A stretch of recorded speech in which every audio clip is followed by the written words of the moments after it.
Alhamdulillah, kita dapat berjumpa kembali pada minggu hari ini dengan tema menemukan dan melanjutkan passion. Saya ingin mengucapkan terima kasih kepada narasumber pada hari ini yang telah hadir, kepada Ibu Novia, dan kepada teman-teman peserta Hasiera yang sudah hadir pada pagi hari ini. Oke, saya juga ingin berterima kasih kepada media partner Hasiera Consulting, Halo Jiwa, Hijabers, dan maaf satu lagi, bentar.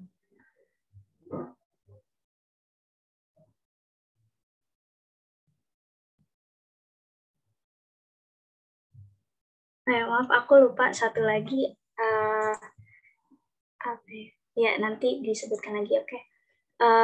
Oke, langsung aja kita ke perkenalan narasumbernya. Pada operator boleh di-share screen perkenalan singkatnya.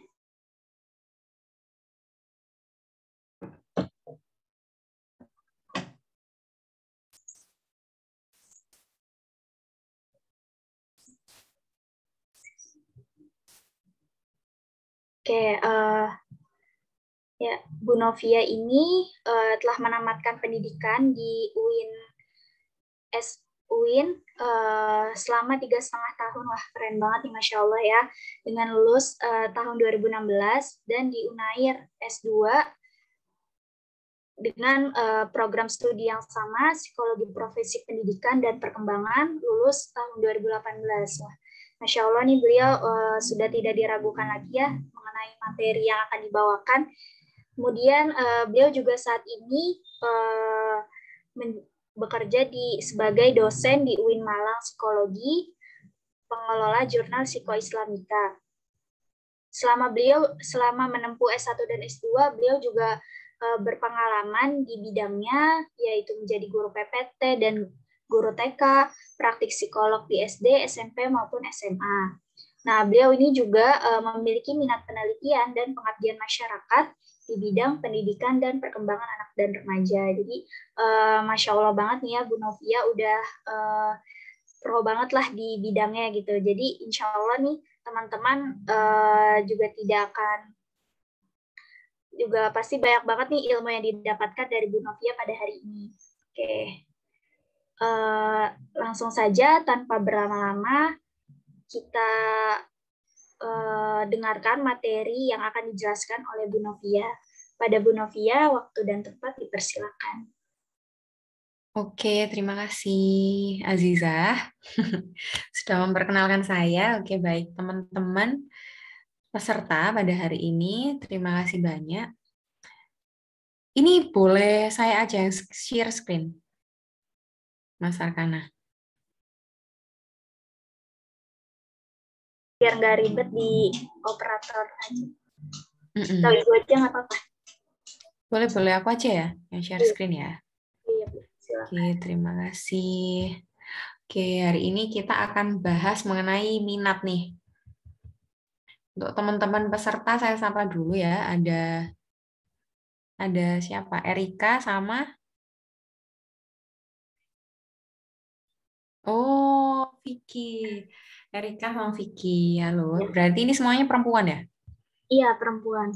Yang laki-laki belum join. Oke. Kita hari ini akan bahas mengenai menemukan dan melejitkan passion.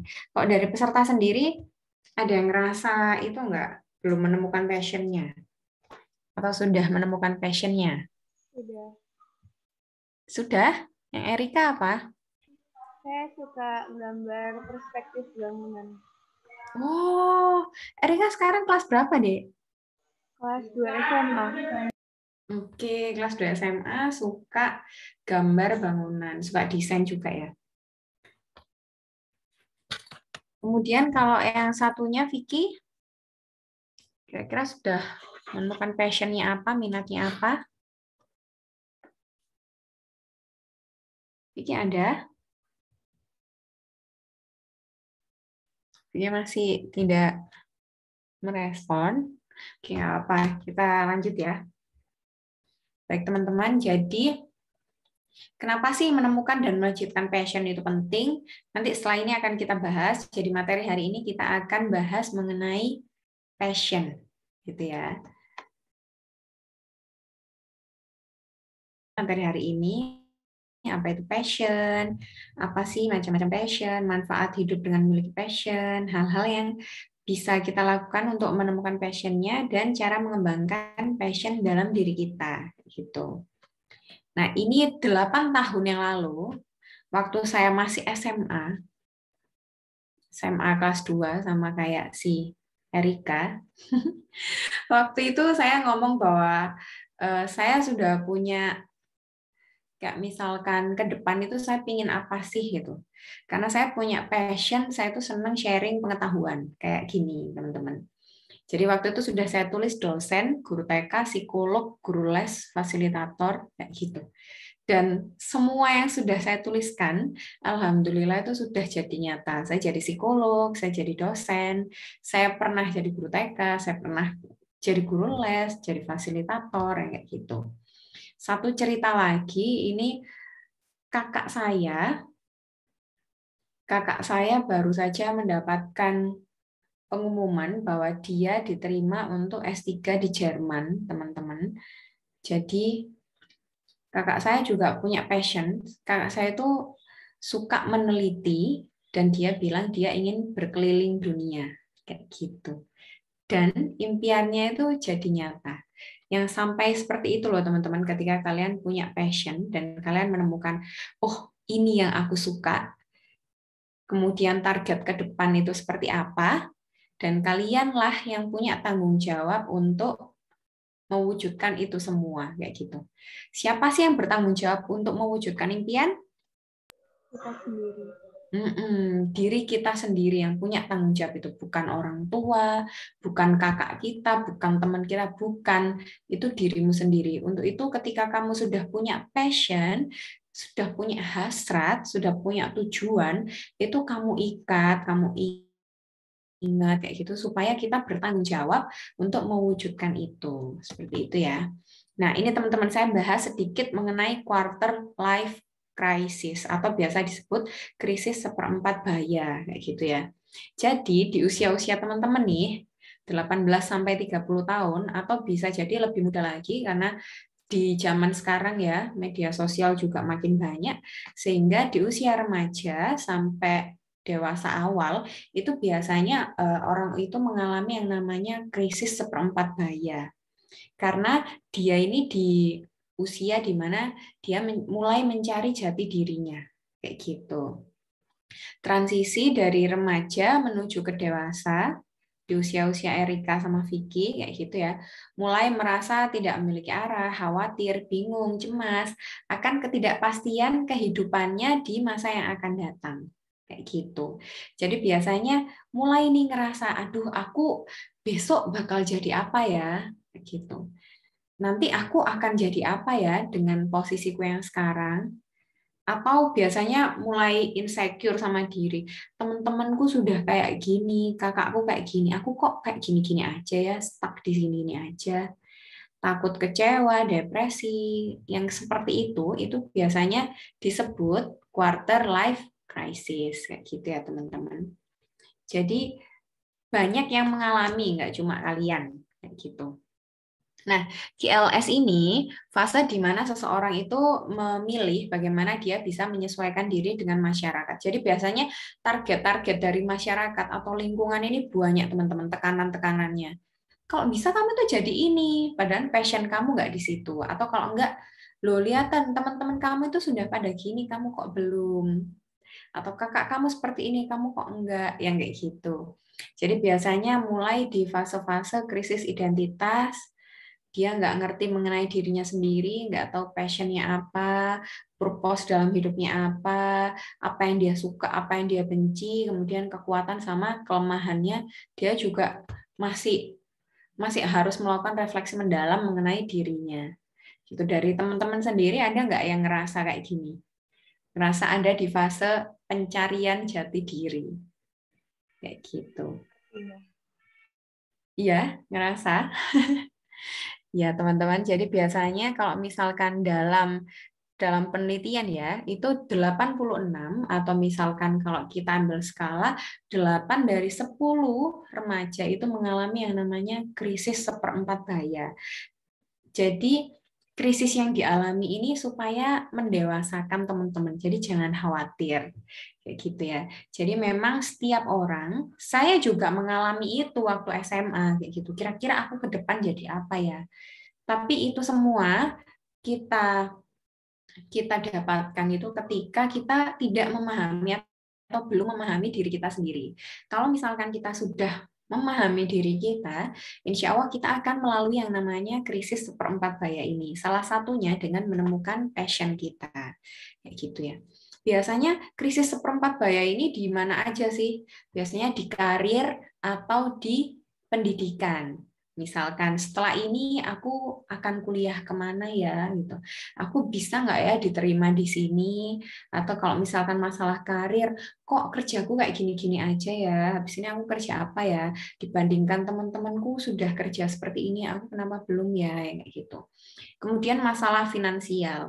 Kenapa sih masalah finansial? Karena teman-teman ini di kondisi remaja menuju dewasa, bukan lagi anak. Jadi ini fase transisi yang berat kayak gitu. Biasanya disebut badai dan stres itu ada di fase teman-teman, fase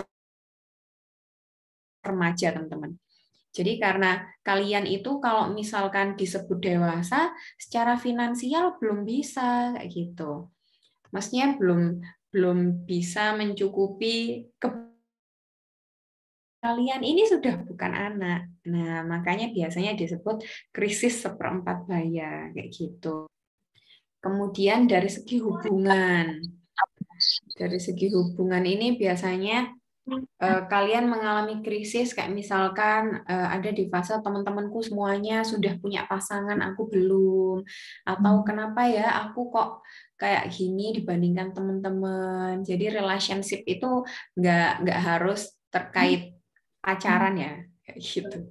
Jadi kenapa teman-temanku yang lain sudah berani ini, sudah punya peluang ini, sudah ikut lomba ini, aku belum ya kayak gitu. Atau biasanya ada tuntutan dari sosial. Seharusnya di usia ini kamu itu masih nikah, tapi kamu belum. Atau kamu sudah kerja, tapi kamu belum. Yang kayak gitu, teman-teman. Jadi krisis identitas atau krisis seperempat baya itu sering dialami oleh banyak pemuda maupun pemudi kayak gitu. Karena ini fase yang mendewasakan kayak gitu. Nah, biasanya faktor yang mempengaruhi KLS atau krisis seperempat baya ini atau quarter life crisis ini adalah dari faktor internal dari dirinya sendiri atau dari fase eksternal. Nah, kalau kamu lebih cenderung yang mana nih? Kalau dari internal itu biasanya konsep dirinya negatif. Jadi dia cenderung merasa dirinya ini aku kok gendut ya, aku kok jelek ya, aku kok hitam ya, aku kok nggak pinter ya. Nah, yang kayak gitu. Jadi dia memiliki konsep diri yang buruk, yang negatif terhadap dirinya. Sehingga dia mengalami krisis, kayak gitu. Atau overthinking. Overthinking itu misalkan, wah aku besok ujian, aku bisa nggak ya? Aduh nanti kalau nilaiku buruk gimana? Wes aku besok nggak usah masuk, wes. Atau kayak gimana? Nah itu overthinking padahal itu adalah hal-hal yang belum tentu terjadi seperti yang kita pikirkan. Gitu. Kemudian ada insecurity. Insecurity ini kecemasan pada dirinya sendiri kayak gitu. Jadi biasanya faktor-faktor kenapa sih teman-teman remaja ini mengalami krisis itu karena memiliki konsep diri yang negatif, overthinking, sama insecure. Merasa dirinya nggak mampu, merasa dirinya nggak bisa, kayak gitu teman-teman. Nah, kemudian kalau misalkan dari faktor eksternal, itu biasanya dari media sosial. Teman-teman kalau misalkan lihat IG, influencer-influencer itu biasanya kayak sosoknya itu yang cantik, yang konsep cantik itu yang kayak gitu.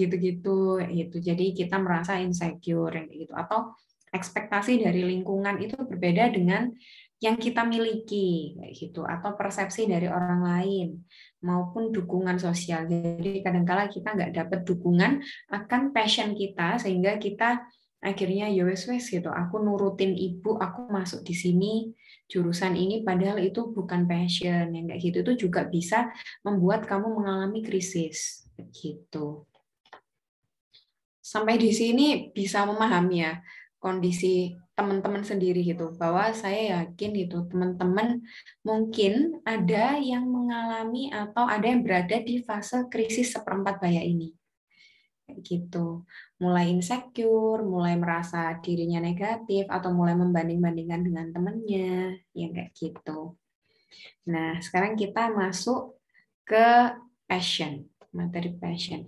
Ini sedikit pembahasan ya mengenai quarter life crisis atau krisis seperempat baya yang biasanya dialami teman-teman di usianya saat ini. Karena kan peserta semua di sini adalah remaja ya. Jadi saya yakin ketika kalian mencari identitas itu biasanya juga melewati yang namanya fase krisis ini. Kayak gitu. Tapi saya ikut bangga ya karena tadi ada salah satu peserta yang sudah menemukan kayak gitu, sudah menemukan passionnya, Kak Erika ya. Erika tadi sudah menemukan passionnya. Kita lanjut ya, passion itu apa sih? Gitu. Nah ini ya, passion itu, sebentar saya mau ngecilin ini tapi kok nggak bisa ya.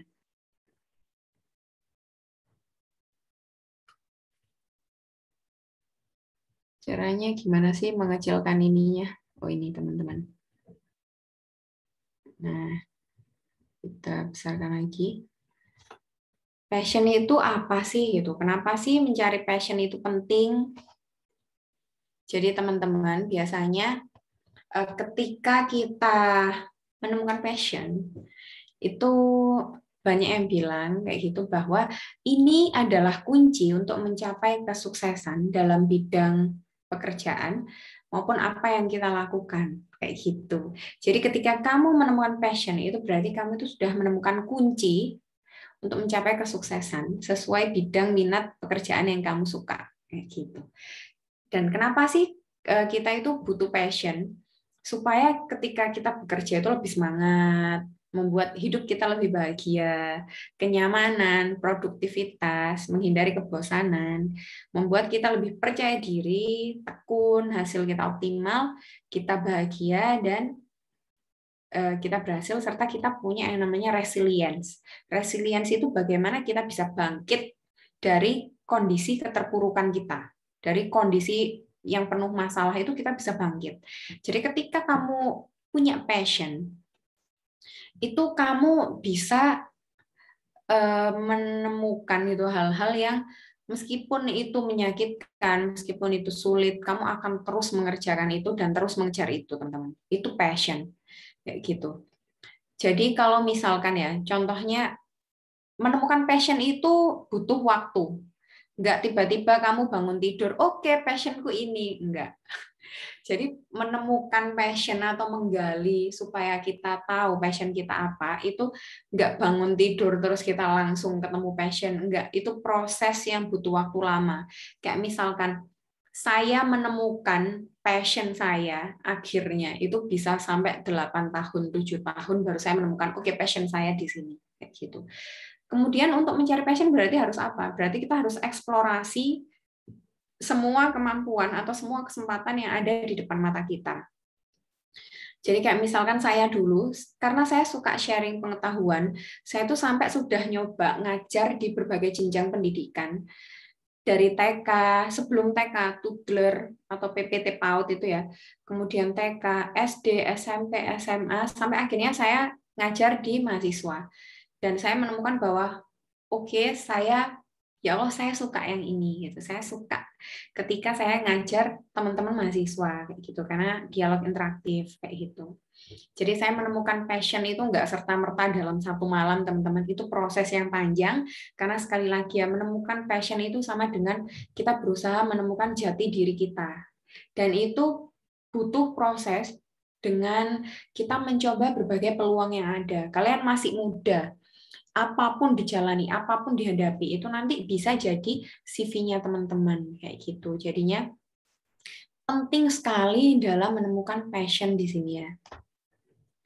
Kemudian di sini ya, menemukan passion. Passion itu apa sih? Nah, dari tadi kita bahas passion. Passion itu ini teman-teman. Passion adalah hasrat atau kecintaan yang timbul dari dalam diri yang sangat kuat terhadap satu hal. Kalau sekedar suka, kayak gitu teman-teman. Jadi bedanya passion sama suka aja. Kalau misalkan kamu suka, ketika ada tantangan di situ, ketika ada masalah, ketika ada hambatan, itu kamu sudah menyerah. Jadi, ya kamu suka, tapi kamu tidak memperjuangkan. Itu berarti kamu nggak passion, nggak berhasrat di situ, nggak cinta di situ. Tapi kalau kamu itu passion, kalau kamu itu punya hasrat, punya kecintaan di situ, ketika banyak masalah, kamu itu tetap bertahan dan kamu coba untuk resilience, bangkit dari keterpurukan. Nah, itu passion. Jadi coba deh teman-teman rasakan, apa sih passion kalian gitu? Kondisi di mana kalian nggak hanya sekedar suka, tapi kalian itu betul-betul apapun masalah yang ada, kendala yang ada itu kalian tetap berusaha bertahan di situ. Kayak misalkan, salah satu atlet yang baru saja dapat medali emas, siapa teman-teman? Yang dari bulu tangkis? Grecia Poli. Siapa, Dek? Grecia Poli. Grecia Poli. Itu kalau kita lihat perjalanannya itu nggak mudah. Dari segi ekonomi, kayak gitu, dia bukan dari keluarga yang mapan. Sampai kayak waktu itu katanya untuk beli raket aja dia nggak bisa. Ketika kamu memiliki passion kayak gitu, ketika kamu itu punya hasrat, kamu itu cinta di situ, apapun kondisinya, misalkan masalah ekonomi atau masalah apapun, masalah jenjang pendidikan dan lain-lain, itu kamu akan tetap berusaha bangkit dari kondisi keterpurukan itu dan ingin membuktikan bahwa saya pasti bisa sukses di sini. Nah, itu teman-teman, passion itu di situ. Jadi waktu itu saya suka ngomong. Kemudian ada orang yang bilang bahwa, aduh kamu itu kalau banyak omong artinya bodoh, orang bodoh itu nyaring bunyi yang seperti itu. Tapi padahal ini passion saya sharing ilmu pengetahuan sama orang-orang lain. Nah, kayak gitu teman-teman. Jadi saya ingin membuktikan bahwa yang dikatakan oleh orang itu salah ataupun keliru. Karena saya suka dengan kegiatan ini, saya suka, saya senang, saya berusaha di sini, belajar di sini, kayak gitu, sehingga saya bisa mengembangkan diri saya secara optimal. Sekali lagi ya teman-teman, ketika kamu sudah menemukan passion, itu kamu bisa merasa nyaman dan produktif. Kamu nggak bisa bosen, meskipun kamu melakukan itu terus, kayak gitu. Saya ngomong terus. Tadi sebelum saya berkegiatan di sini ya, saya itu tadi sudah rapat untuk hari Senin, ada conference internasional sama orang-orang Malaysia. Kemudian saya ngisi di sini. Nanti jam 11 saya ngisi lagi kayak gitu di UII, Universitas Islam Indonesia yang kayak gitu. Jadi ketika kamu passion dan kamu menemukan passion itu, kamu mengejar passionmu itu akan banyak jalan dan kamu akan ngerasa nggak pernah bosen kayak gitu karena ketemu orang-orang baru kayak teman-teman kayak gitu ya, merasa lebih percaya diri, tekun dan hasilnya bisa optimal serta kamu bisa resilience kayak gitu. Jadi ketika misalkan kondisi tubuh kamu nggak fit aja, kamu itu rasanya punya tenaga itu loh dari dalam yang mendorong supaya kamu bisa fit kayak gitu. Nah, jika aktivitas itu dilakukan, maka kita akan merasa enjoy, asik untuk mengerjakannya. Bahkan mungkin kalian bisa lupa waktu. Nah, ketika kalian menemukan kegiatan yang sampai bikin kamu lupa waktu mengerjakannya, itu berarti kamu menemukan passion. Kayak gitu ya. Kemudian ini bisa jadi kita lupa waktu, makan, bahkan istirahat kayak gitu ya. Seseorang yang sudah menemukan passion-nya dan jatuh cinta terhadapnya, lalu melatihnya terus-menerus secara berjenjang, maka akan mudah untuk menjadi ahli di bidang itu. Kayak gitu teman-teman. Jadi memang menemukan passion itu tidak sehari 2 hari. Tidak 3 hari, 4 hari, bahkan mungkin butuh berbulan-bulan, butuh bertahun-tahun untuk mencari apa sih sebetulnya kecintaanku ini, hasratku ini, passionku ini ada di mana sih gitu. Bidang apa sih? itu masih bergelut terus. Kalau di posisi saya yang sekarang, saya sudah menemukan, saya sudah menyelesaikan yang namanya krisis seperempat baya saya waktu itu, kayak gitu. Karena sudah punya perencanaan, kemudian sudah menemukan passion, sudah tahu kelebihan kekurangan apa. Nah, untuk teman-teman yang sekarang masih berproses, tetap semangat. Jadi kelas-kelas seperti ini nih, ini juga bisa membantu, gitu ya. Jadi untuk yang sekarang sudah menemukan passion, bagus sekali, tinggal dilatih, diperjuangkan dalam bidangnya itu, kayak gitu sambil mencari peluang, gitu ya. Nah, ini tips menemukan passion. Passion tiap masing-masing individu berbeda-beda ya teman-teman. Kalau saya sukanya ini, belum tentu kalian suka seperti itu. Jadi temukan passionmu, kayak gitu ya. Temukan aktivitas yang kita suka. Jadikan aktivitas tersebut menjadi aktivitas yang produktif dan bebaskan diri untuk menemukan potensi. Jadi pikiran-pikiran insecure, pikiran-pikiran yang merasa diri kamu nggak berdaya, nggak berguna, merasa, aduh nanti aku pasti nggak bisa deh. Aduh nanti nggak bisa, aduh kayaknya aku udah nggak bisa deh. Nah itu dikikis perlahan, lebih percaya diri, kayak gitu. Jadi yang suka insecure, yang suka konsep dirinya negatif, coba diubah. Pelan-pelan diubah. Saya yakin itu tidak mudah, itu proses yang panjang, tapi saya yakin kalian pasti bisa kayak gitu. Untuk menemukan passion kalian itu butuh kepercayaan diri juga. Jadi sebaiknya kalian mulai untuk mencoba untuk menghadapi dulu segala sesuatu. Dihadapi dulu, dijalani, dinikmati kayak gitu ya. Nah, ini teman-teman. Cerdas itu majemuk. Cerdas itu nggak hanya di bidang akademik. Cerdas itu bisa juga di bidang non-akademik. Kayak gitu. Makanya cerdas itu majemuk. Passion itu juga macam-macam. Kayak gitu ya. Passion itu nggak hanya di hal yang akademik. Passion yang non-akademik juga banyak. Salah satu contohnya Gracia Poli. Atau kemudian pemain sepak bola. Itu ketika dia menemukan passion. Kayak gitu ya.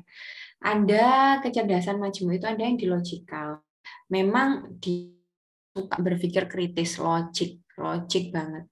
Ada yang suka visual. Nah, tipe-tipe visual ini macam-macam ya. Kalau misalkan dia visual sama seni kayak gitu, itu bisa jadi dia berpeluang untuk kayak arsitek, bisa juga visual bikin web, pengembangan web yang kayak gitu itu juga bisa kayak gitu, macam-macam. Kemudian musik, cerdas musik. Orang yang bisa bermain musik itu juga cerdas. Orang yang visualnya bagus, main game pinter, itu juga cerdas, teman-teman. Kayak gitu. Banyak loh atlet pemain game yang bayarannya juga sampai mahal. Banyak. Kemudian intrapersonalnya bagus. Kalau intrapersonal itu ke ini, teman-teman.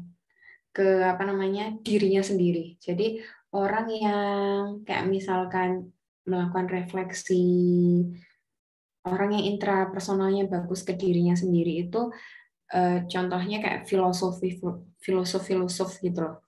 Jadi dia berpikir mendalam apa yang seharusnya ia lakukan, yang kayak gitu. Kemudian ada yang pandai kinestetik. Kinestetik ini cenderungnya bergerak semua seluruh tubuh, kayak olahraga kayak gitu. Kemudian ada yang pandai interpersonal. Interpersonal kayak misalkan dia ke orang-orang lain, kayak gitu. Dia ke orang-orang lain, jadi misalkan kayak psikolog, atau penyiar, atau artis yang suka menghibur orang, yang kayak gitu. Atau naturalistik, jadi orang yang pintar menanam, kayak gitu ya, petani, ataupun apa, itu juga cerdas. Kayak gitu, floris, itu juga cerdas. Ataupun orang yang memiliki kemampuan bahasa yang bagus, jadi dia itu pinter gitu belajar bahasa, itu juga cerdas. Jadi masing-masing orang itu harus menemukan apa sih kelebihan, kekurangan, apa sih passionnya, apa sih yang bikin dia tuh greget, hasrat, sampai meskipun dia dalam kondisi banyak tekanan, banyak masalah, dia tetap bisa bangkit. Kayak gitu teman-teman. Jadi maka dari itu penting untuk menemukan passion, dan passion itu macam-macam, nggak cuma satu. Dan ketika kalian sudah menemukan passion, itu adalah satu tahapan untuk melewati krisis seperempat baya kayak gitu, menuju ke dewasa kayak gitu ya teman-teman. Nah, kemudian gimana caranya untuk gimana caranya untuk kita bisa membersamai krisis seperempat baya kayak gitu. Gimana caranya kita bisa berdamai dengan krisis seperempat baya kayak gitu. Ini ya teman-teman, you can find your passion and your purpose itu overnight. Jadi kalian tuh nggak bisa menemukan passion sama tujuan hidup kalian itu cuma dengan semalam, itu nggak ada cerita teman-teman. Itu proses yang mungkin butuh waktunya mungkin nggak sebentar kayak gitu. Jadi ketika kalian menemukan passion itu pasti saya rasa kalian sudah menimbang-nimbang, sudah mencoba banyak hal sampai akhirnya kalian menjatuhkan oke, passionku di sini kayak gitu. Nah, kemudian yang pasti lagi, kalian masih muda. You are still very young. Kalian masih muda, teman-teman. Jadi selalu be open for changes. Jadi selalu kalian harus terbuka akan perubahan. Kayak gitu. Kalian ada kesempatan untuk belajar bahasa, belajarlah bahasa. Ada kesempatan untuk ngajar atau kayak ikut Indonesia Mengajar atau ikut partisipasi atau volunteer di kegiatan apa di PNN ada, kalian ikut yang kayak gitu teman-teman. Ada OSIS kalian ikut sampai kalian menemukan oh aku suka di kegiatan yang kayak gini ya kayak gitu ya. Karena krisis seperempat baya itu adalah suatu proses pendewasaan. Ini semua yang kalian alami, kesulitan atau masalah yang kalian hadapi itu semua adalah proses menuju pendewasaan kayak gitu. Dan diingat ya, semua proses itu pasti nggak selalu mulus. Karena ini realita kayak gitu. Semua proses itu nggak selalu berjalan mulus, teman-teman. Pasti mungkin ada hambatan, ada cobaannya. Tapi ini sekali lagi adalah semuanya proses pendewasaan. Itu semua adalah proses kita melatih kita lebih kuat, menjadi pribadi yang lebih tangguh, melatih kita supaya lebih dewasa, kayak gitu, supaya siap ketika dewasa nanti, kayak gitu ya. Kita harus selalu menjadi pribadi yang mampu menerima perubahan yang terjadi. Never compare yourself with the others, just be yourself. Jangan pernah membandingkan dirimu dengan orang lain. Semua orang sukses dengan kesuksesan masing-masing. Semua orang sukses pada waktunya masing-masing. Ada yang menikah di umur 18, ada yang menikah di umur 29, itu semua sukses kayak gitu. Jadi jangan pernah membandingkan dirimu dengan orang lain kayak gitu. Yang penting adalah menemukan apa sih passionmu, target ke depan itu yang lebih penting. Bukan dengan cara membandingkan dengan orang lain. Bukan ya, jangan ya nanti kamu malah insecure atau kamu malah jadinya kalau membandingkan dengan yang lebih rendah, kamu sombong gitu. Jadi lebih baik jangan pernah membandingkan dirimu dengan orang lain, jalani, beri versi yang terbaik untuk dirimu, kayak gitu. Kemudian find your passion, purpose, weakness, and strength. Jadi kamu temukan apa itu passion, apa itu tujuan hidup kamu, kelemahan kamu, kelebihan kamu, kayak gitu. Mulai proaktif, jadi jangan nunggu-nunggu kayak gitu. Coba cari lomba-lomba apa. Jadi kamu yang proaktif, kamu yang lebih aktif kayak gitu, cari peluang. Kemudian tetap sabar, apapun itu konsepnya dihadapi dulu. Jadi jangan mikir yang aneh-aneh dulu, dihadapi dulu, dijalani dulu, disyukuri kayak gitu. Just be flexible and open kayak gitu. Lebih fleksibel, jadi jangan kaku. Kamu ngerasa, wes aku tuh ya kayak gini, wes nggak bisa diubah-ubah lagi. Aku terus kayak gini. Enggak, teman-teman, lebih fleksibel lagi karena hidup ini dinamis kayak gitu. Jadi berusaha untuk lebih fleksibel serta terbuka gitu ya.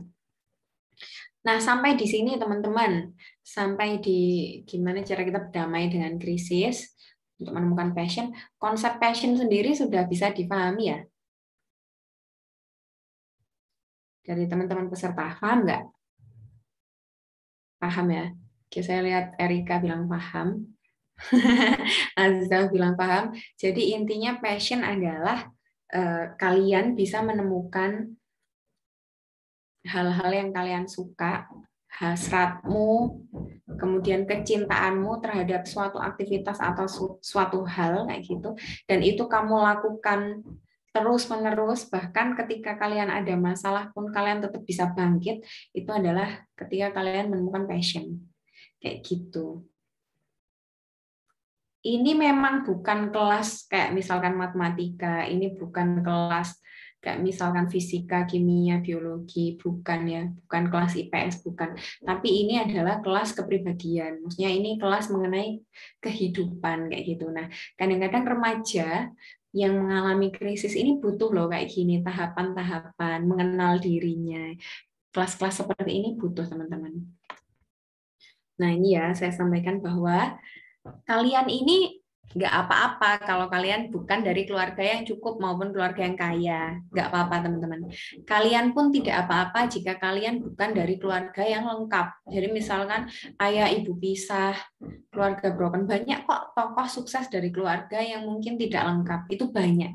Dan itu nggak apa-apa. Itu bukan alasan untuk kamu menjadi insecure ataupun memiliki konsep diri yang negatif, bukan. Karena sekali lagi, yang bertanggung jawab atas impian kamu adalah kamu sendiri, bukan orang lain. Kayak gitu ya. Kalian juga nggak apa-apa jika mungkin kalian nggak lengkap ataupun nggak sempurna. Karena manusia nggak ada yang sempurna, teman-teman. Kayak gitu. Mungkin kalian tidak putih, atau kalian tidak gendut atau terlalu kurus atau terlalu gendut yang itu nggak apa-apa karena memang kita nggak sempurna. Tapi manusia itu nggak hanya dilihat dari itu, manusia itu dilihat juga dari inner beauty-nya ya kayak gitu. Kemudian kalian juga nggak akan apa-apa jika kalian tidak jadi seperti apa yang dituntut oleh lingkungan. Jadi misalkan saya dulu dituntut untuk menjadi guru, tapi saya nggak jadi guru, saya jadinya dosen. Atau kakak saya dulu dituntut untuk jadi dokter, misalkan gitu ya. Tapi kakak saya nggak jadi dokter, tapi tetap saja itu juga sukses. Kayak gitu. Jadi kita nggak bisa menuruti, kadang kita ini nggak bisa menuruti apa yang jadi tuntutan di lingkungan. Makanya tetap kalian harus tahu potensi diri kalian masing-masing. Kayak gitu. Kalian juga nggak apa-apa kalau gagal. Lebih baik mencoba, kemudian gagal, daripada tidak pernah mencoba sama sekali. Jadi ada rasa puas gitu dalam diri bahwa kita pernah mencoba itu. Jadi nggak apa-apa, gagal itu nggak apa-apa, teman-teman. Thomas Alva Edison, ya kalau kalian tahu penemu bola lampu, itu bahkan sampai setiap dia tidur, kalau saya baca itu ya, dia itu pegang lampu supaya ketika dia tidur lampunya jatuh, dia itu bangun, dia harus ingat lagi impiannya, kayak gitu. Dia itu gagalnya 9.999 kali, dan di usaha ke 10.000 itu dia berhasil. Apalah kita yang cuma misalkan gagal 1-2 kali kemudian sudah nggak mau coba lagi. Itu berarti kalian belum menemukan passionmu, sekedar suka aja atau coba-coba. Ya itu nggak apa-apa. Coba-coba itu nggak apa-apa karena itu bagian dari kita pencarian jati diri kayak gitu. Tapi ketika kamu sudah punya passion, kamu kejar, kamu bertanggung jawab, kamu punya komitmen untuk itu kayak gitu ya. Semangat untuk bangkit ketika terjatuh, ketika sedih harus bangkit kayak gitu. Kemudian terus berusaha untuk hidup dan selalu bersyukur atas nikmat yang sudah Allah beri kayak gitu. Nah, berdamai dengan diri sendiri ini ya. Menyalahkan diri sendiri itu tidak menyelesaikan masalah. Jadi ketika ada masalah, kamu jangan menyalahkan dirimu sendiri, tapi fokus pada problem solving. Atau mengevaluasi diri itu nggak apa-apa, tapi jangan menyalahkan dirimu sendiri. Membandingkan diri dengan orang lain itu juga tidak menyelesaikan masalah. Jadi malah nambah-nambahi masalah, nambah-nambahi pikiran. Nah, hidup di dunia ini itu bukan kompetisi ya, bukan cepet-cepetan. Bukan, karena tiap manusia punya versi suksesnya masing-masing. Dan yang penting adalah kita terus berproses, bukan untuk pembuktian pada orang lain, tapi untuk pembuktian pada diri kita sendiri bahwa kita sudah dewasa, kita sudah mampu melalui ini semua, kayak gitu. Dan jangan lupa untuk menerima diri kita apa adanya, itu penting sekali. Selama kalian belum bisa menerima diri kalian apa adanya, kalian akan sulit untuk bangkit dan kalian akan lebih sulit lagi untuk mengoptimalkan kemampuan yang ada pada diri kalian. Kayak gitu, teman-teman. Nah, berarti aku harus mulai dari mana nih? Berarti kalian harus mulai untuk menentukan prioritas. Prioritas ini target ke depan. Kalian harus tahu nih, saya sudah punya target apa selain ini, target apa kayak gitu. salurkan hobi sama kreativitas yang mungkin kamu miliki melalui kegiatan-kegiatan yang produktif. Gitu untuk mengisi kekosongan. Kalau enggak, biasanya kalau kalian punya waktu kosong, kalian ngelamun atau kalian nanti mikir yang enggak kayak gitu. Atau kalian nanti sia-sia waktunya kayak scroll, tahu-tahu sudah 2 jam kayak gitu. Lihat lambe turah kayak gitu. Kemudian filter circle orang-orang di sekitarmu. Saya yakin teman-teman di usia muda itu peers paling berkuasa. Di usia-usiamu sekarang remaja itu peers paling berkuasa daripada orang tua. Kadang itu kalian merasa orang tuaku kok gitu sih padahal teman-temanku itu boleh kayak gini kayak gini. Nah, jadi kalian harus pinter-pinter memfilter orang-orang di sekitarmu. Jadi jangan lingkungan yang mengontrol kamu, tapi kamulah yang mengontrol dirimu sendiri. Itu penting. Kemudian kalian harus sering-sering mengeksplor kemampuan diri kamu, tentukan goals atau tujuan ke depan seperti apa, rancang strateginya, kemudian kalian konsisten melakukan itu. Nah, ini ada salah satu teknik namanya terapi realitas. Ini supaya membantu individu untuk mampu menerapkan prioritas dan bertanggung jawab terhadap pilihan tindakan yang ia lakukan, kayak gitu ya. Nah, dalam proses konseling terapi realitas ini, individu itu dibantu untuk mengarahkan, melakukan monitoring dan menilai dirinya, serta bertanggung jawab pada tujuan yang ingin dicapai. Jadi teman-teman ini PR untuk teman-teman ya. Nanti akan kita guidance kayak gitu, kita arahkan dan kita lakukan monitoring. Apakah diri kamu itu bertanggung jawab akan tujuan yang ingin kamu capai?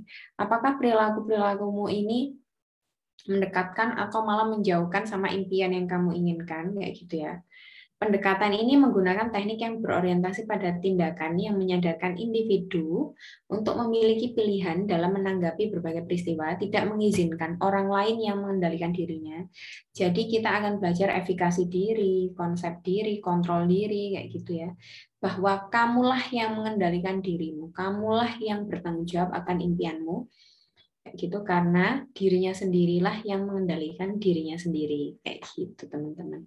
Jadi kalian menemukan keinginanku apa sih, what do I want, sebetulnya aku ini ingin apa sih, ke depan aku ini ingin apa sih, jangka pendek jangka panjangku ini aku ingin apa sih, what am I doing to get what I want. Jadi apa yang harus aku lakukan untuk mencapai atau mendapatkan apa yang aku inginkan itu. Is it working, apakah ini berjalan dengan baik atau tidak, itu dievaluasi. Ini tekniknya ya, winning. Jadi tahap pertama itu adalah klien diajak untuk mengidentifikasi keinginan-keinginan apa yang ada dalam diri klien. Jadi kamu nanti nulisin keinginanmu itu apa aja sih, jangka pendek dan jangka panjang. Kalau bisa yang konkret, yang konkret teman-teman. Jadi misalnya gini, aku ingin sukses. Nah, sukses itu apa? Sukses itu belum konkret. Jadi langsung. Jadi kayak misalkan saya ingin jadi dosen. Kayak gitu. Saya ingin jadi guru. Saya ingin jadi apa? Gitu. Jadi langsung konkret. Itu jangka pendek dan jangka panjang. Untuk jangka pendek misalkan 6 bulan lagi aku ingin lulus dengan nilai yang terbaik. Dengan nilai yang terbaik itu berapa? 190 itu tulis. Kayak gitu. Kemudian berapa tahun lagi aku ingin apa itu tulis kayak gitu ya. Kemudian kalau setelah berhasil mengidentifikasi keinginan, selanjutnya adalah tahap direction. Jadi konselor membantu menanyakan apa sih yang sudah dilakukan klien sejauh ini, kelebihan, kelemahannya apa, kelebihanku apa, kelemahanku apa, yang aku lakukan selama ini apa, yang gitu. Kemudian di tahap evaluasi, ini kita akan mengevaluasi sama-sama kayak gitu ya, menganalisa apakah yang sudah kamu lakukan selama ini untuk mencapai impian itu efektif atau tidak. Atau selama ini malah ternyata perilakuku menjauhkan sama impianku. Nah, yang kayak gitu. Terakhir itu ada planning, jadi konselor ngajak bareng-bareng teman-teman untuk membuat rencana kayak gitu untuk rubah perilaku yang mungkin menjauhkan terhadap impian. Dan tindakan itu harus dilakukan oleh kamu sendiri, kayak gitu ya. Buat rencana yang sederhana, dapat dicapai, terukur, segera, dan konsisten dilakukan. Kayak gitu. Ini tugas-tugasnya teman-teman. Jadi ada tugas yang pertama, kamu tulis ya nanti apa sih keinginan jangka pendekmu. Jangka pendek itu kira-kira kayak misalkan 2 bulan, 3 bulan ke depan, 6 bulan mungkin, sampai 1 tahun, itu masih jangka pendek kayak gitu ya.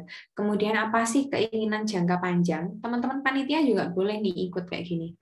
Jadi keinginan jangka panjangku ini apa sih? 2 tahun lagi, 3 tahun lagi, 4 tahun lagi. Kayak saya ngomong, keinginan saya waktu itu jadi dosen itu umur 23 tahun, menuju ke 24 tahun, itu saya sudah jadi dosen. Jadi dari SMA itu kurang lebih 5,5 tahun saya sudah jadi dosen. Jadi ketika kamu sudah punya target, kamu pasang, kamu fokus kayak gitu, itu kamu lebih mudah untuk mendapatkannya kayak gitu. Karena Allah itu sesuai dengan persepsi atau pikiran atau keyakinan dari hambanya kayak gitu. Jadi ketika kamu punya impian, itu kamu seakan membuat proposal ke Allah, ya Allah, saya punya impian ini gitu. Semoga Engkau memberikan jalan kayak gitu ya. Jadi dulu saya kalau misalkan boleh sharing, S2 magister profesi itu profesi psikolog dan juga magister. Menyelesaikannya itu paling cepat 2,5 tahun, paling cepat sampai 4 tahun kayak gitu. Tapi waktu itu saya yakin saya bisa menyelesaikan 2 tahun. Dan waktu itu lingkungan ya sangat tidak support, teman-teman. Saya yakin kalian punya cerita sendiri. Ini cerita saya kayak gitu. Lingkungan sangat tidak support. Oh, nggak mungkin. Oh, bisa tak nggak mungkin kayak gitu. Kamu apalagi pengen jadi dosen kayaknya nggak mungkin gitu. Karena background orang tua saya itu yang ibu saya guru TK, bapak saya itu hanya tukang bangunan, teman-teman. Rasanya untuk berpendidikan tinggi saja itu sudah sulit. Tapi ketika kamu punya impian, kamu punya target tujuan ke depan, dan kamu komitmen, itu insya Allah ya, itu tiba-tiba lingkungan semesta kayak gitu itu mendukung dan membuat itu jadi nyata gitu. Ketika kamu berusaha terus, asalkan kamu berusaha terus. Kalau misalkan kamu mandek, meratapi, kemudian kayak sinetron-sinetron itu sampai kamu kayak gitu ya nggak bisa, Re. Yang penting kamu berjalan terus, pasti kamu menemukan jalan kayak gitu. Jadi sebutkan keinginan jangka pendek, sebutkan keinginan jangka panjangmu kayak gitu ya untuk melatih menemukan passion. Itu. Kemudian sebutkan kelebihan dan juga kekurangan. Ini penting, teman-teman. Kadang-kadang anak itu kalau misalkan disuruh menyebutkan kelebihan, itu sulit. Tapi ketika kekurangan ditulisnya banyak, itu tanda bahwa kamu memiliki konsep diri yang negatif. Sehingga kamu perlu untuk mengetahui potensi yang ada di dalam diri kamu itu apa sih. Ya mungkin itu nggak mudah, itu berproses sekali lagi, makanya ini kan diberi waktu ya, kayak gitu. Jadi coba sebutkan kelebihan sama kelemahan yang ada pada diri kamu, kayak gitu. Kalau sudah, ini ada lagi tugas 3, ada lembar rencana tindak lanjut. Jadi kamu perlu melakukan, berarti setelah ini aku harus apa, kayak gitu. Untuk mencapai target-target ke depan atau untuk menemukan passionku ini, kayak gitu. Jadi yang perlu kamu lakukan adalah melakukan observasi pada dirimu sendiri dan melakukan refleksi. Refleksi itu penilaian terhadap diri kayak gitu. Jadi selama ini nih tujuanku apa sih gitu. Passionku ini apa sih? Hasratku ini apa sih? Keinginanku ini apa sih?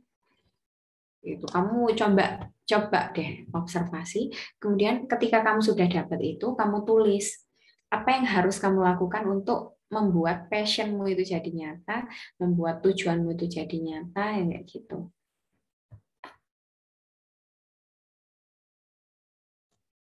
Nah, ini thank you, ini sudah selesai. Jadi the best way to get something done is to begin. Jadi untuk membuat semuanya itu selesai, itu adalah berusaha untuk memulai. Itu yang penting ya. Kamu harus memulai dulu. Untuk menyelesaikan sesuatu kamu harus mulai. Jadi laksanakan kayak gitu ya. Baik, itu dari saya terkait materi hari ini, pemberian materi mengenai passion. Find your passion, kayak gitu ya. Nah, dari teman-teman peserta, apa mungkin ada yang mau didiskusikan? Dari Saya mau Erika. nanya itu tugasnya itu di print apa gimana? Kalau dari kakak-kakak gimana? Kalau untuk teman-teman sendiri, kalau untuk Erika sendiri kayak gitu, itu lebih baik dibikin di kertas kayak gitu ya. Tulis tangan aja, kemudian ditempel.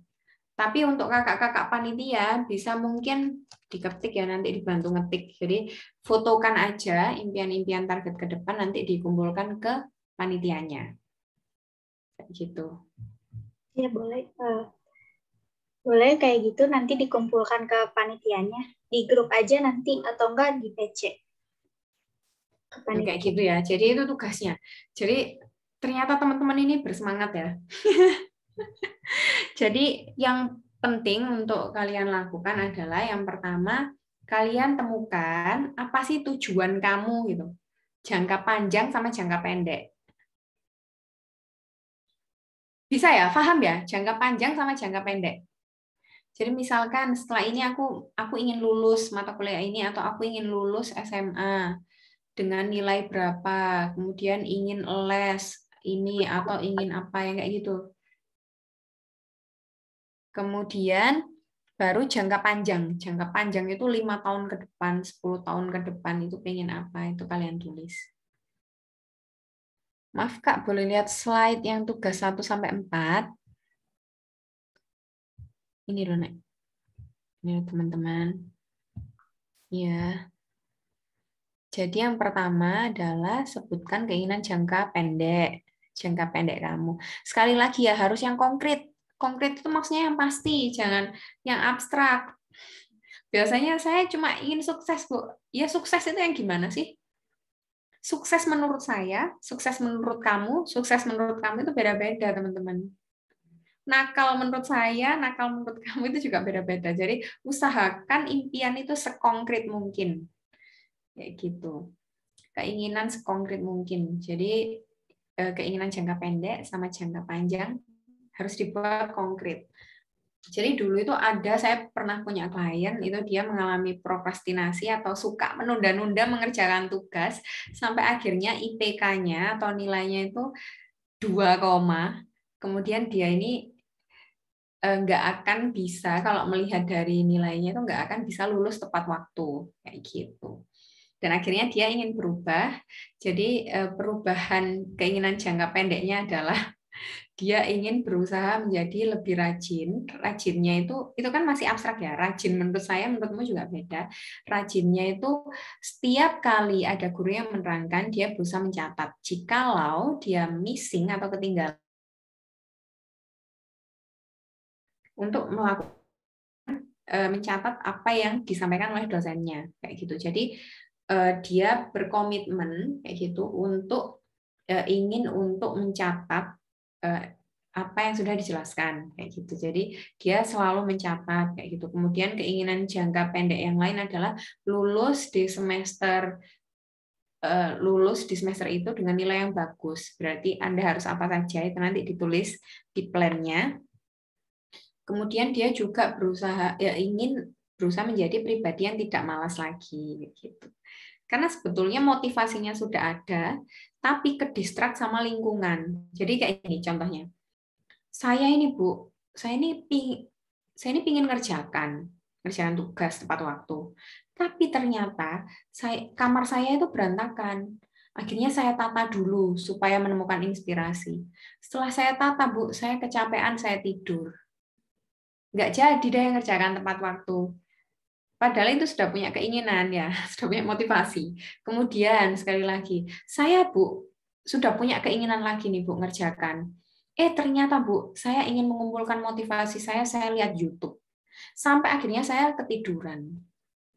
Nggak jadi lagi kayak gitu. Saya ingin lagi nih Bu punya niatan ngerjakan. Ternyata Bu teman saya ngajak keluar yuk, ngopi yuk, apa yuk. Nggak jadi lagi. Sampai akhirnya di hari H, mepet-mepet ngerjakan. Akhirnya hasilnya nggak optimal. Akhirnya nilainya jelek. Ya, kayak gitu, teman-teman.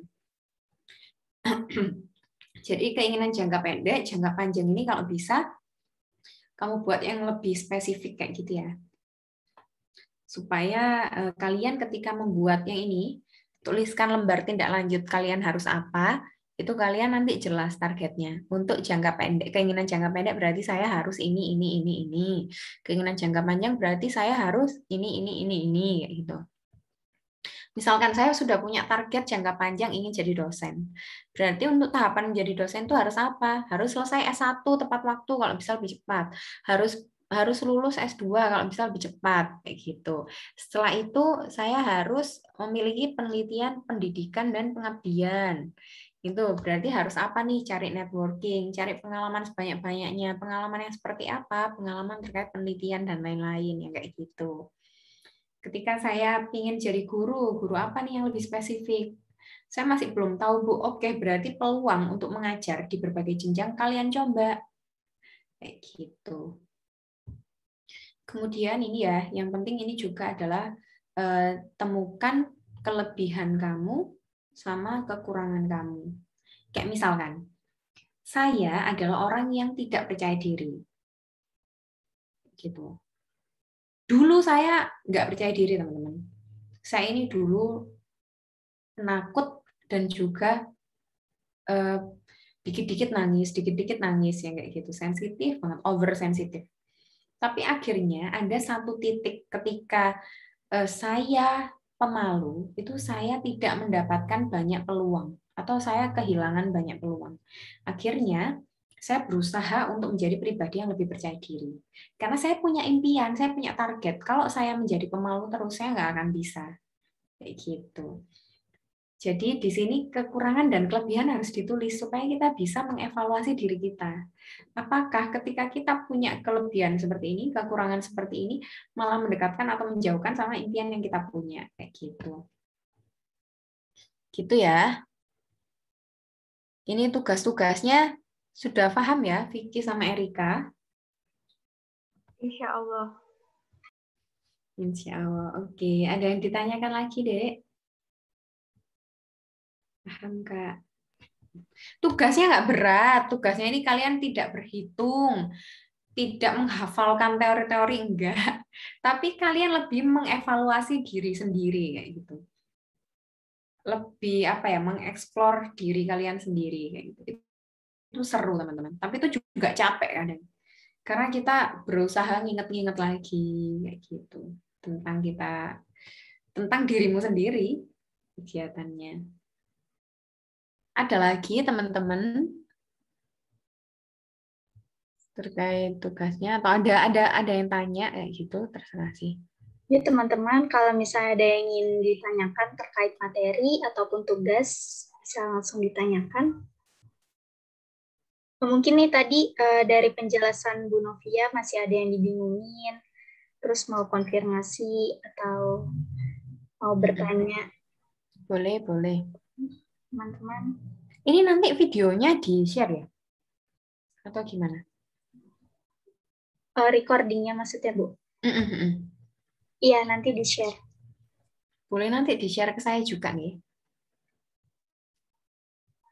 Oh iya, baik Bu. Nanti di-share setelah selesai. Oke. Gimana dari Erika? Tapi saya salut, Erika tadi sudah menemukan kayak gitu. Katanya Erika suka menggambar. Iya, kamu suka menggambar? Suka mendesain? Suka apa, passionmu? Saya suka gambar, terus saya juga bulu tangkis. Oh iya, Erika juga suka bulu tangkis. Iya, ikut klub. Langsung jawab. Mumpung masih muda, teman-teman, kalian juga harus sering-sering kayak gitu. Apa sih sebetulnya passionku ini apa? Cari tahu yang kayak gitu. Cobain semua. Kadangkala kita sukses itu nggak sesuai sama pendidikan kita. Itu banyak. Jadi dia jadi pengusaha sukses, padahal dia sekolahnya bukan di jurusan itu kayak gitu. Tapi itu nggak apa-apa, nggak ada masalah. Jadi yang penting adalah kalian menemukan passion kalian. Oke, bagus Erika, kamu sudah menemukan passion. Untuk Vicky gimana Vicky? Vicky, passionmu apa Vicky? Atau siapa? Hamzah? atau arkana? Ayo coba Mbak Vicky. Biasanya ini nih.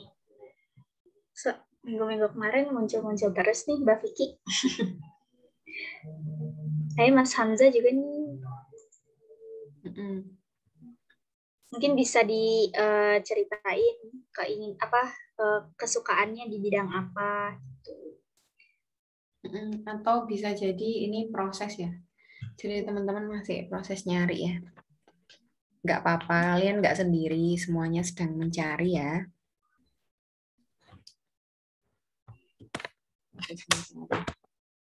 Ada yang ingin ditanyakan teman-teman? Ada yang ingin kalian tanyakan teman-teman? Saya. Boleh. Ya, silakan. Saya kan suka kayak yang gambar tadi. Saya punya cita-cita tuh pingin kayak jadi arsitek, tapi kayak banyak sambian nanti bisnis gitu. Nah, untuk arsitek sendiri kan jadi pekerjaan utama pinginnya. Nah, tapi saya tuh nggak suka fisika, kimia. Nah, itu tuh kayak bertolak belakang gitu bagaimana ya? Oh, kamu itu suka menggambar kayak gitu, tapi hal-hal yang terkait matematis kamu suka nggak? Tidak. Langsung dijawab ya, tidak. Oke, Anda teman-teman kalau misalkan di ITS, kamu dari mana Erika? Saya IPA. Bukan. Kamu IPA tapi kamu nggak suka. Iya.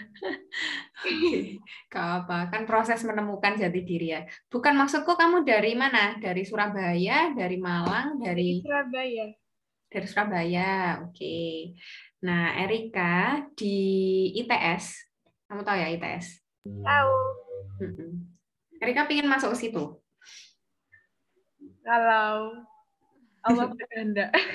Kalau Allah berkehendak dan ketika memang kamu ingin ya, kamu punya keinginan kayak gitu, itu ada yang namanya desain produk. Iya. Banyak yang nyaranin. Itu bukan arsitektur yang kayak bangun ruang, kemudian kalau misalkan beda skala aja rumah bisa roboh yang kayak gitu ya, enggak. Jadi kalau misalkan di desain produk itu terkait gimana sih cara membuat kemasan yang disukai oleh orang lain. Kan kamu suka gambar, kamu berarti kreatif, kamu berarti belum lagi kamu mintanya tadi aku pingin ambil sambilan-sambilan juga nih kayak gitu. Sampingan-sampingan juga kan sekarang lagi banyak banget ya. Kamu juga suka bikin komik-komik gitu nggak? Enggak sih, lebih kayak ketiga dimensi mungkin sejenis. Ya itu yang susah saya suka. Suka yang 3 dimensi tapi kamu nggak terlalu suka menghitung. Iya, betul sekali. Tapi Dek, kalau misalkan nggak suka fisika, kimia, nanti terkait bangun ruang atau arsitektur itu nggak terkait yang kayak pelajaran yang kamu dapetin kayak gitu. Dulu saya masuk psikologi, ini contoh ya. Saya masuk psikologi dulu itu karena saya menghindari matematika. Tapi ternyata di psikologi ada pelajaran statistik dan penelitian itu harus pakai statistik. Tapi bukan yang pakai rumus-rumus yang segala macam yang kayak itu waktu dulu saya belajar, enggak.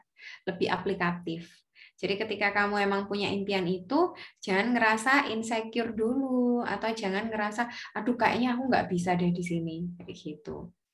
Bahwa memang ketika kamu punya impian di situ, ketika ada masalah kalau itu memang passionmu, kamu akan mengusahakan itu. Karena saya rasa kalau misalkan di arsitektur pun ataupun di 3 dimensi yang kayak gitu, itu ilmu kimia juga nggak banyak masuk. Ilmu di kimia ya, kalau di fisika mungkin masih ada, tapi nggak semuanya yang kayak gitu. Dan matematika itu kayaknya di semua jurusan juga tetap ada sih. Jadi jangan khawatir Erika. Dan saya tetap salut sama Erika.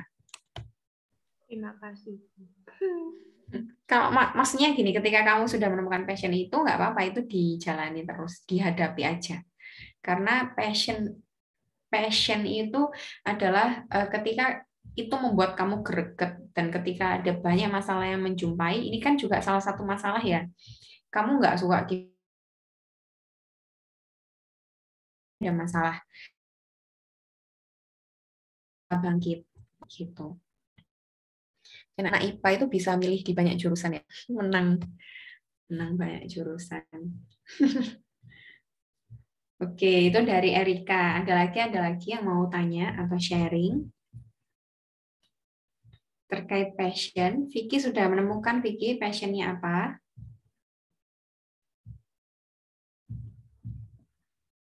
Atau Hamzah, tadi Erika sudah sharing.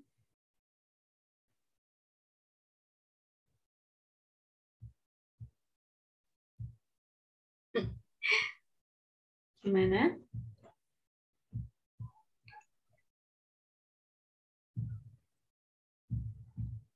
Paham, Kak?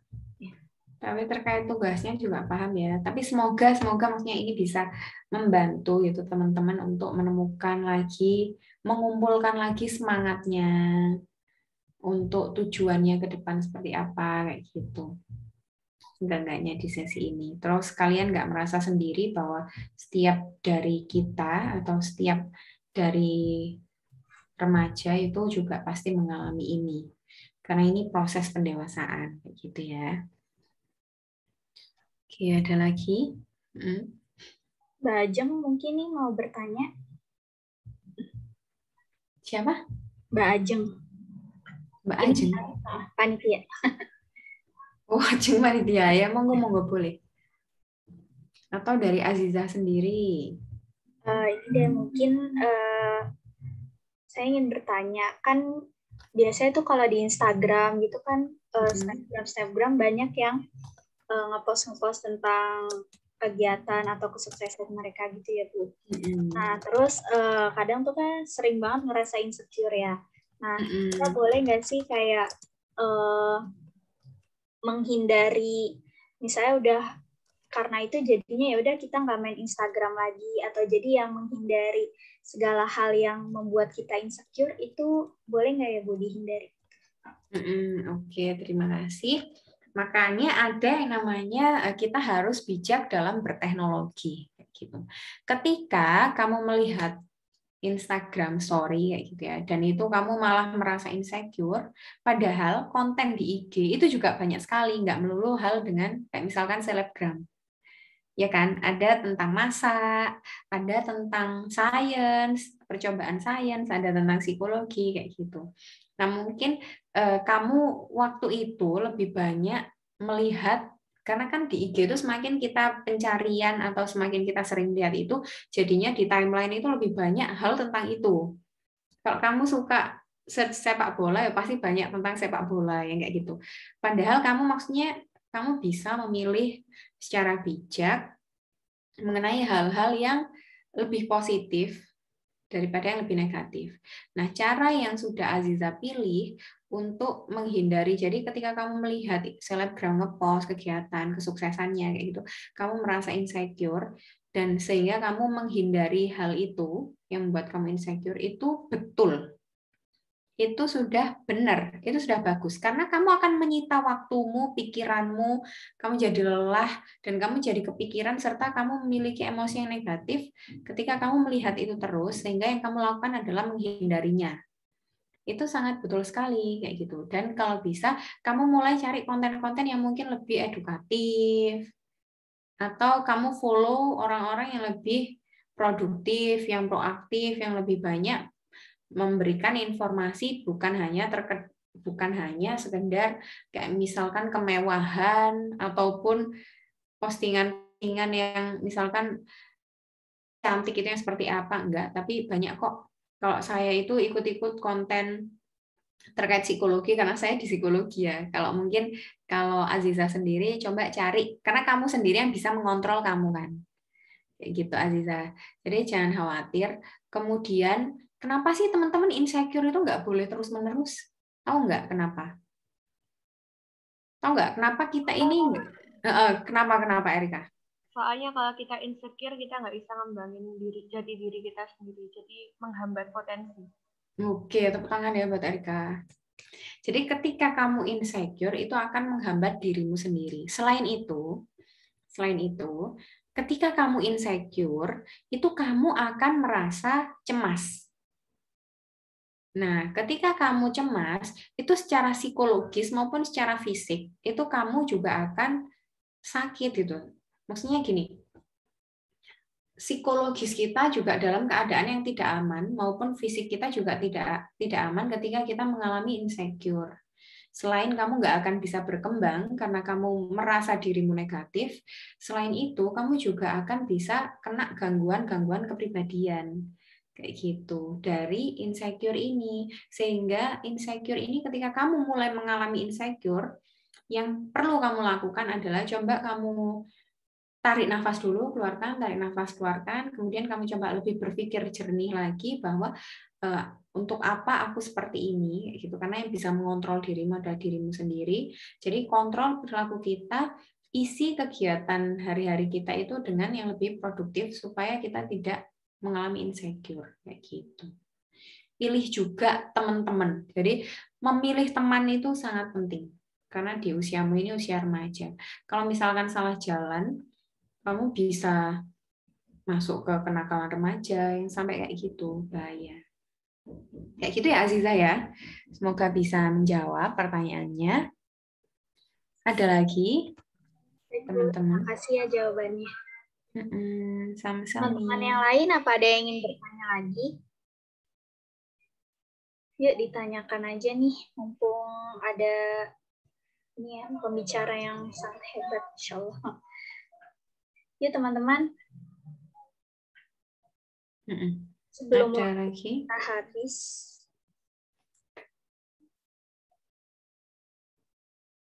habis ini saya izin live dulu karena saya ngisi lagi.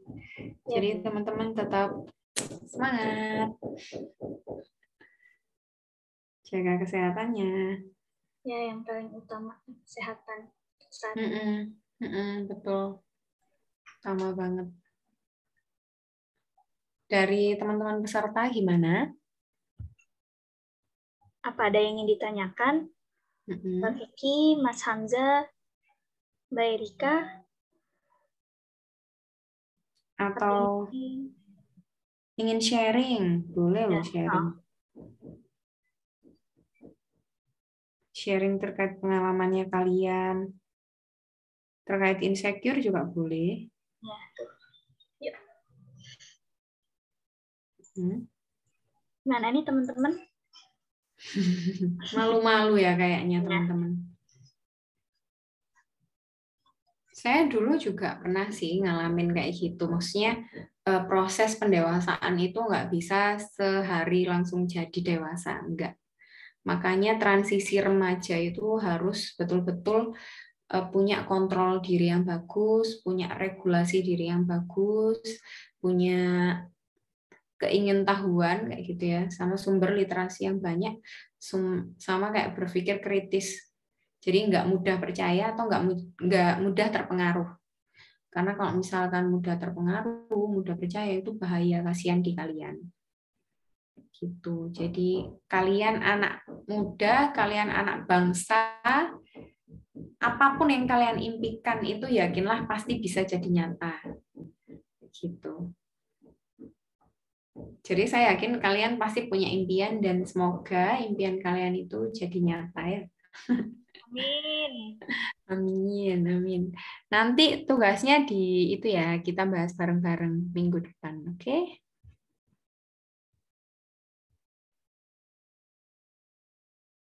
Dan saya pingin teman-teman nanti minggu depan lebih aktif ya.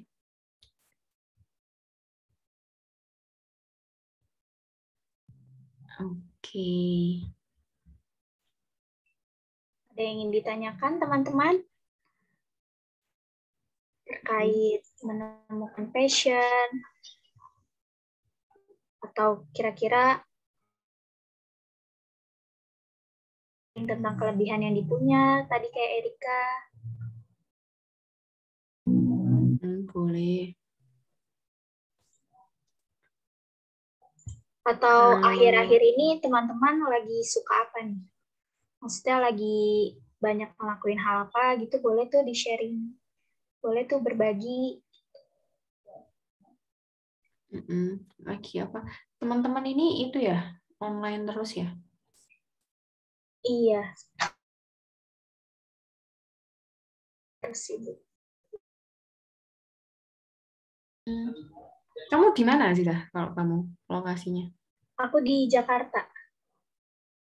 Kamu di Jakarta. Ya. Oke, ini materinya saya share ya di grup ini. Jadi bisa teman-teman download di chat. Menemukan dan melejitkan passion. Gitu. Sama-sama.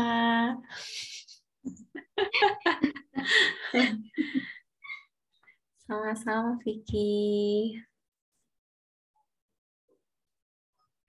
Atau mungkin kalau nggak ada yang ditanyakan lagi, apa ditutup saja, Bu? Mungkin nanti kita bisa cerita lebih banyak lagi di minggu depannya.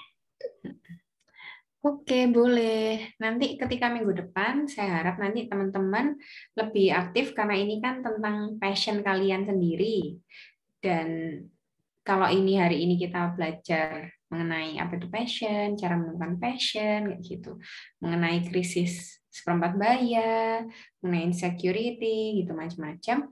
Nah, untuk minggu depan, teman-teman nanti setiap teman-teman bisa mengungkapkan itu tadi ya, keinginan jangka pendek, jangka panjang, kemudian apa sih kelebihan sama kekurangan diri, dan juga aku harus apa untuk mencapai impianku, gitu. Berarti pembenahan apa yang aku lakukan kayak gitu itu akan kita bahas bareng-bareng. Seperti itu ya. Sampai ketemu minggu depan. Saya mohon maaf kalau ada salah-salah dan kurangnya. Saya tutup dari saya sebagai narasumber. Wassalamualaikum warahmatullahi wabarakatuh. Waalaikumsalam warahmatullahi wabarakatuh. Baik, terima kasih Bu Novia atas materi yang telah disampaikan. Semoga tadi materi yang telah disampaikan bermanfaat bagi kita semua dan semoga kita bisa sudah mulai menemukan nih passion kita tuh sebenarnya apa. Gitu. Oke, sebelum kita tutup, kita ada foto bersama untuk teman-teman diharapkan on cam semua agar bisa difoto bareng-bareng. Yuk ditunggu ya Mbak Erika, Mas Hamzah, atau enggak Mbak Ajeng juga boleh on cam. Kita foto bareng-bareng. Vicky juga masih SMA, Vicky?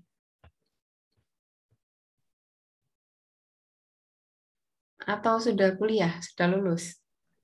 Sudah lulus. Oh, sudah lulus. Oke, berarti mahasiswi ya? Lulus kuliah. Oh, sudah lulus kuliah bahkan? Wah, hebat banget. Tapi ini ya, masih muda ini, masih remaja juga. Mas Hamzah, apakah on cam?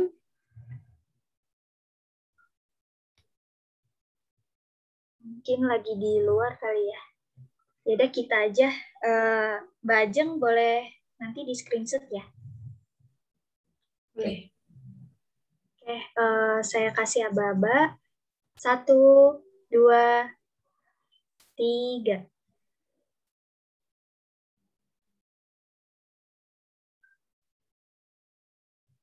Sudah, Mbak? Udah ketangkep belum? Oh, udah.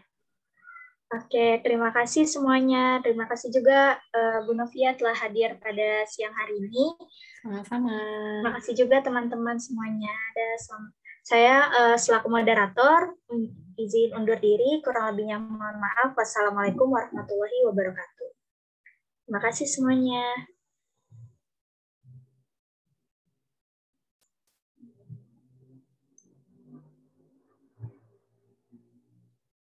Boleh live ya teman-teman.